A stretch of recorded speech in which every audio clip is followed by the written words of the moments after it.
Bisa jadi Anda pernah mendengar kisah ini. Namun izinkan saya kembali menyampaikannya pada Anda. Seorang dosen bercerita di depan mahasiswanya. Dosen memulai cerita, "Dulu," kata beliau, "ada sepasang suami istri tergesa-gesa berlari menuju helikopter yang ada di puncak gedung hotel untuk menyelamatkan diri pada saat kebakaran. Namun, sesampai di atas, mereka menyadari bahwa hanya ada tempat untuk satu orang yang tersisa. Dengan segera, sang suami melompat mendahului istrinya untuk mendapatkan tempat itu. Sementara, sang istri hanya bisa menatap kepadanya sambil meneriakkan kalimat sebelum helikopter menjauh. Api itu semakin membesar dan menghanguskan semuanya, termasuk sang istri. Kemudian sang dosen bertanya pada mahasiswanya, "Menurut kalian, apa kalimat yang diucapkan istrinya sambil berteriak saat sang suami meninggalkannya?" Para mahasiswa menjawab, ada yang bilang, "Kamu jahat, aku benci kamu." Ada mahasiswa yang bilang, "Kamu egois, gak tahu malu," dan sebagainya. Kelas menjadi heboh. Kemudian, ada seorang mahasiswi berdiri, seraya mengangkat tangannya, kemudian dia menjawab. Dan jawabannya beda dari teman-temannya. Kata mahasiswi menjawab, "Pak, saya yakin sang ibu berteriak, 'Tolong jaga anak kita baik-baik,'" ujar sang mahasiswi. Dan dosen berkata, "Jawabanmu benar, nak."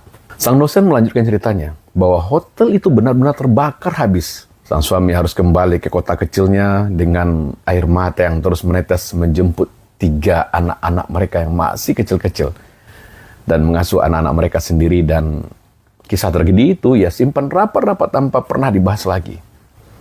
Bertahun-tahun kemudian, anak-anak itu sudah besar. Ada yang jadi pengusaha, ada yang jadi dokter, dan ada yang masih kuliah sambil bekerja.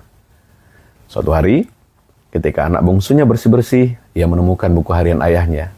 Ia menemukan kenyataan bahwa saat orang tuanya ke hotel itu, mereka sedang berobat jalan karena sang ibu menderita penyakit kanker ganas stadium akhir.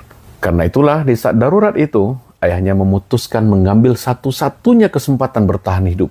Dan dia menulis di buku hariannya, "Betapa aku berharap untuk sang istri untuk naik ke helikopter itu.